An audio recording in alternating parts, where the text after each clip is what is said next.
Dear students, आज हम कक्षा 10 के विज्ञान विषय के अध्याय 1 रासायनिक अभिक्रियाएं तथा समीकरण के बारे में पढ़ेंगे। इस अध्याय के अंतर्गत हम रासायनिक अभिक्रिया, रासायनिक समीकरण को संतुलित करना, रासायनिक अभिक्रियाओं के प्रकार तथा दैनिक जीवन में उपचयन अभिक्रियाओं के प्रभाव के बारे में पढ़ेंगे।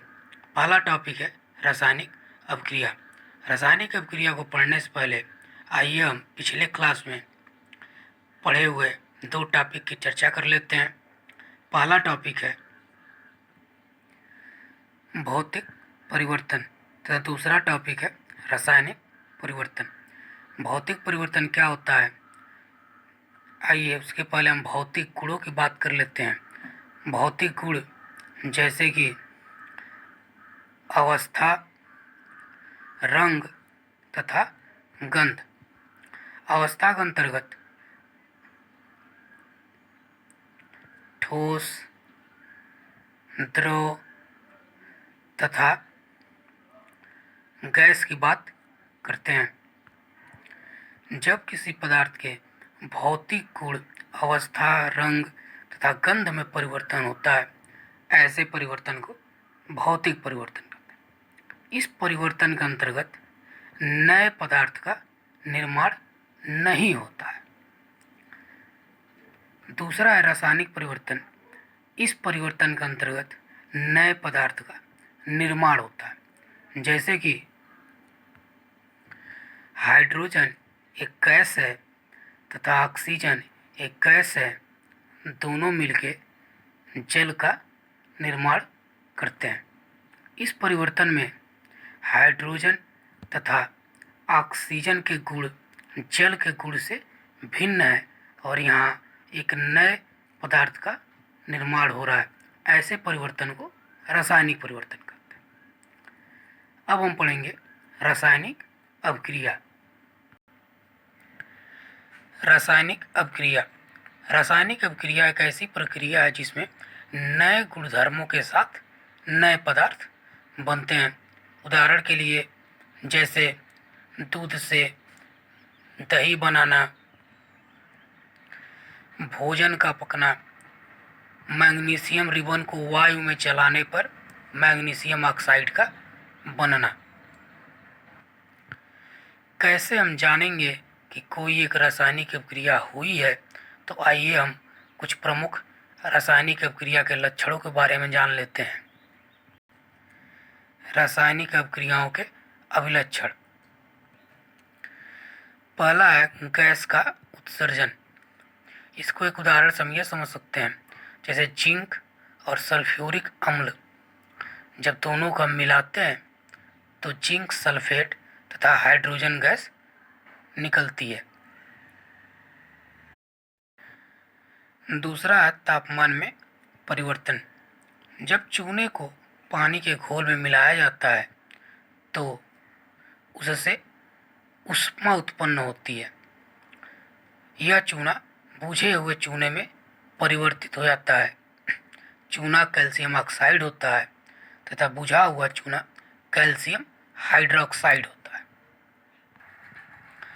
अगला है अवक्षेप का बनना। अवक्षेप को इंग्लिश में प्रेसिपिटेट भी कहा जाता है। जब लेड नाइट्रेट को पोटेशियम आयोडाइड के साथ मिलाया जाता है तो लेड आयोडाइड का अवक्षेप प्राप्त होता है जो ठोस होता है और यह पीले रंग का होता है। यह अविलेय होता है, घुलता नहीं है। अगला अवस्था में परिवर्तन। कार्बन मोनोऑक्साइड जब हाइड्रोजन गैस के साथ मिलाई जाती है तो मेथनॉल का निर्माण होता है। यहाँ आप यह देख रहे हैं कि कार्बन मोनोऑक्साइड गैस के फॉर्म में होती है, हाइड्रोजन गैस के फॉर्म में, और यहाँ द्रव के फॉर्म में उत्पाद मिलता है। अगला है रंग में परिवर्तन। लोहे में जंग लगना। जब लोहा नया होता है तो चमकदार होता है तथा जंग लगने के बाद वह भूरे रंग का हो जाता है।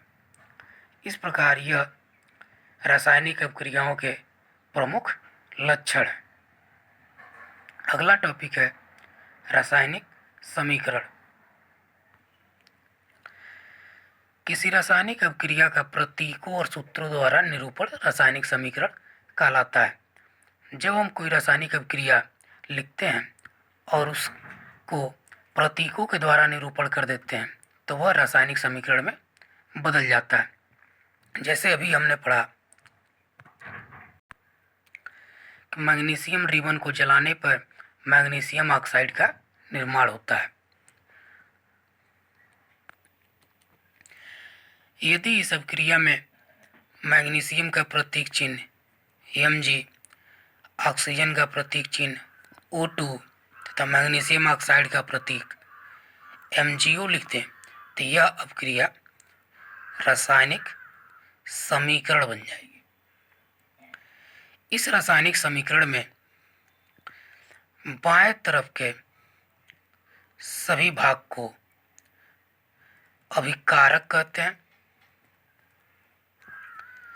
तथा दाहिने तरफ के भाग को उत्पाद कहते हैं।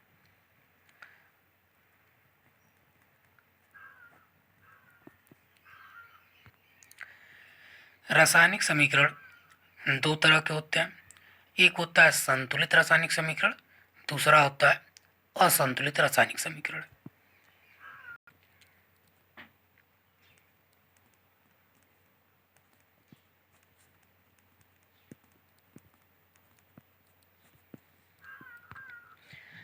असंतुलित रासायनिक समीकरण ऐसा समीकरण होता है जिसमें अभिकारक और उत्पाद के परमाणु संतुलित नहीं होते हैं। जैसे एक समीकरण हम लिखते हैं MgO2 के साथ अभिक्रिया करके MgO बनाता है। यहाँ हम यह देख रहे हैं कि यहाँ Mg का एक परमाणु है, यहाँ भी Mg का एक परमाणु है, लेकिन यहाँ ऑक्सीजन के दो परमाणु हैं तथा यहाँ ऑक्सीजन का सिर्फ एक ही परमाणु है। ऐसे समीकरण को असंतुलित रासायनिक समीकरण कहा जाता है। संतुलित रासायनिक समीकरण के लिए एक समीकरण लिखते हैं जैसे जिंक सल्फ्यूरिक अम्ल से क्रिया करके जिंक सल्फेट बनाता है तथा हाइड्रोजन गैस निकलती है। इसमें हम यह देख रहे हैं कि अभिकारक में जिंक एक परमाणु है, उत्पाद में भी जिंक एक परमाणु है। यहाँ हाइड्रोजन दो है, यहाँ भी दो है। सल्फर का एक परमाणु है, यहाँ भी सल्फर का एक परमाणु है।